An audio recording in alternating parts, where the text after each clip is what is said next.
Ayush admission घोटाले में एक साथ 12 गिरफ्तारी। आयुष एडमिशन घोटाले में एक साथ 12 गिरफ्तारियां। आयुर्वेद के पूर्व डायरेक्टर SN सिंह, काउंसलिंग के नोडल ऑफिसर उमाकांत यादव, निजी कंपनी V3 सॉल्यूशन का कुलदीप सिंह समेत 12 लोग की हुई एक साथ गिरफ्तारी।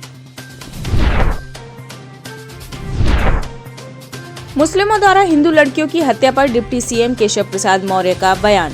डिप्टी CM केशव प्रसाद मौर्य ने ट्वीट कर लव-जिहाद को लेकर दिया बयान। उन्होंने कहा, हिंदू लड़कियों की हो रही निर्मम हत्याएं लव-जिहाद की आड़ में एक सुनियोजित साजिश है। अपराधियों के विरुद्ध होगी कानूनी कार्रवाई। सीरिया के विदेश मंत्री डॉक्टर फैसल मेकदाद का 5 दिवसीय भारत दौरा। सीरिया के विदेश मंत्री डॉक्टर फैसल मेकदाद 5 दिवसीय यात्रा पर पहुंचे दिल्ली। अपनी यात्रा के दौरान वे उपराष्ट्रपति जगदीप धनखड़ से मुलाकात करेंगे। विदेश मंत्री डॉक्टर S जयशंकर से मुलाकात करेंगे और विभिन्न कार्यक्रमों में होंगे शामिल। राजीव गांधी हत्याकांड के दोषियों की रिहाई के खिलाफ SC में याचिका दायर। राजीव गांधी हत्याकांड के सभी दोषियों को रिहा करने के 11 नवंबर के आदेश के खिलाफ केंद्र ने सुप्रीम कोर्ट में पुनर्विचार याचिका दायर की।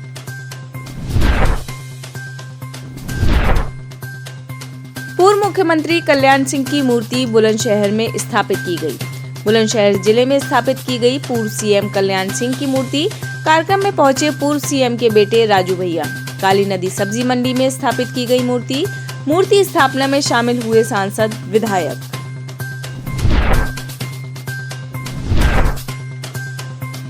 निधि हत्याकांड पर इनाम घोषित होते ही हाफ एनकाउंटर में पकड़ा गया सूफियान।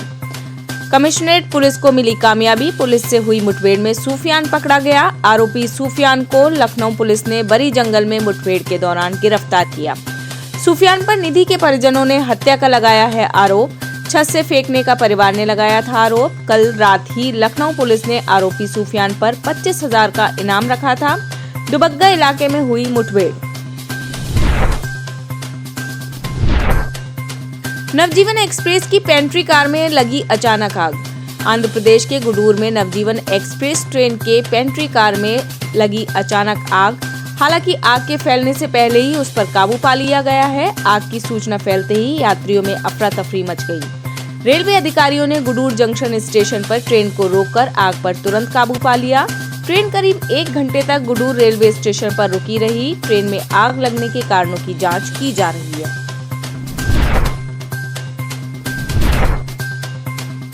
एलन मस्क ने जब से ट्विटर संभाला, हर रोज ट्विटर चर्चा अब #RIP ट्विटर हो रहा है ट्रेंड। एलन मस्क ने जब से ट्विटर की कमान अपने हाथों में ली है, प्रतिदिन किसी न किसी वजह से ट्विटर चर्चा में बना रहता है। अब सैकड़ों कर्मचारियों के इस्तीफे के बीच ट्विटर पर #RIP ट्विटर हो रहा है ट्रेंड। इसके साथ खूब मीम शेयर हो रहे हैं।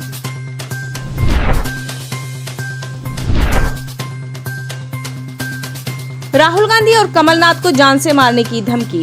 कांग्रेस की भारत जोड़ो यात्रा के दौरान कांग्रेस सांसद राहुल गांधी को मध्य प्रदेश के इंदौर पहुंचने से पहले मिली धमकी वाले लेटर में राहुल गांधी और कमलनाथ को मारने की धमकी वाले पत्र में सिख दंगों का जिक्र, इसके अलावा इंदौर को बम धमाकों से दहलाने की चेतावनी भी दी गई है। राहुल गांधी की भारत जोड़ो यात्रा के दौरान इंदौर पहुंचने से पहले वहां के व्यापारी को धमकी भरा पत्र मिला। पत्र मिलने से लोगों में हड़कंप मच गया।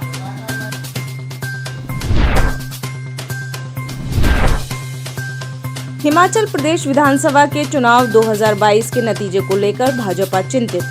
हिमाचल विधानसभा के चुनाव के 8 दिसंबर को आने वाले नतीजों को लेकर भारतीय जनता पार्टी चिंतित है।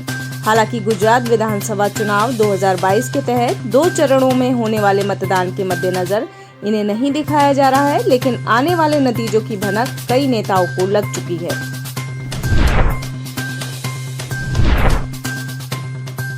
सावरकर पर राहुल गांधी द्वारा दिए गए बयान पर भूपेंद्र चौधरी ने किया पलटवार। यूपी भाजपा प्रदेश अध्यक्ष भूपेंद्र सिंह चौधरी ने कहा, भारत जोड़ो यात्रा इस्लामाबाद से शुरू करना चाहिए था। अपने बयान में उन्होंने कहा, आजादी के बाद देश का कोई भी हिस्सा अलग नहीं हुआ। जब देश का बंटवारा हुआ था उस वक्त देश के प्रधानमंत्री पंडित जवाहरलाल नेहरू थे।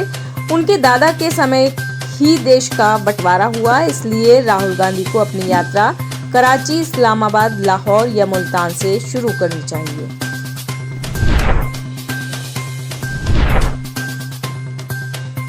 आईएसआई के हनी ट्रैप में फंसा विदेश मंत्रालय का ड्राइवर। पाकिस्तान की खुफिया एजेंसी आईएसआई के हनी ट्रैप में फंसा विदेश मंत्रालय का ड्राइवर, जिससे भारत की गोपनीय और संवेदनशील जानकारी पाकिस्तान को भेजी गई।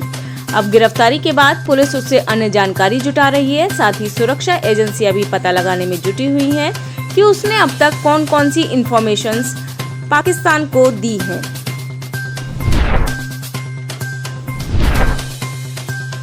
तेजस्वी यादव ने केंद्र सरकार पर साधा निशाना। तेजस्वी यादव ने सीबीआई, इनकम टैक्स और ईडी के माध्यम से विपक्ष के नेताओं और उनके निकट के लोगों को निशाना बनाने को लेकर केंद्र सरकार पर निशाना साधते हुए कहा, यह ज्यादा दिन चलने वाला नहीं है। उन्होंने पूरे विश्वास के साथ कहा कि एक तो इसका कोई फायदा नहीं होगा और दूसरी बात यह है कि यह सिलसिला भी जल्द ही बंद होने वाला है।